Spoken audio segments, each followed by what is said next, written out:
बुजुर्ग फरमाते मैंने दुआ मांगने का तरीका अपनी बीवी से सीखा। हजरत वो किस तरह?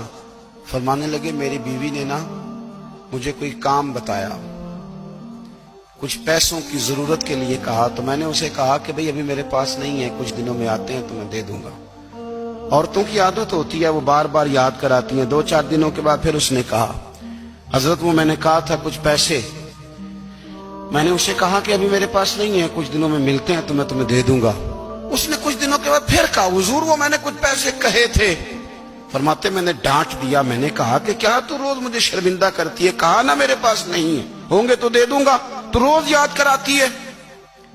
फरमाते उसने पहले तो मेरी डांट को सहा, फिर मेरे सख्त जुमलों ने उसकी आंखों में आंसू पैदा कर दिए, फिर उसने अपने आंचल में अपने उस दुख को समेटा और फिर उसने एक जुमला कहा तो मैं रो पड़ा और मुझे अपने रब से मांगने का तरीका आ गया।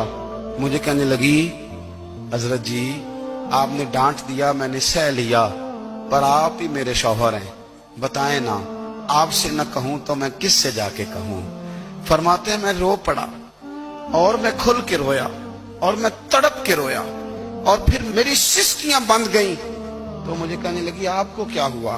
मैंने कहा मुझे भी दुआ मांगनी आ गई है। जब मैं उसे कहूंगा ना अल्लाह तू ही मेरा रब है, मैं तुझसे न कहूं तो मैं किससे जाके कहूं, मैं क्यों किसी बंदे से सवाल करूं, मैं क्यों किसी दुनियादार से कहूं, मैं तेरे बंदों का नेक बंदों का वसीला लेके तेरे महबूब की गुलामी लेके तेरी बारगाह में आया, तुझसे ना मांगूं तो किससे मांगूं। समझ आ गई है, जब मैं इस रंग में मांगूंगा तो तेरा रब मेरे ऊपर बड़ा ही फजल फरमाएगा।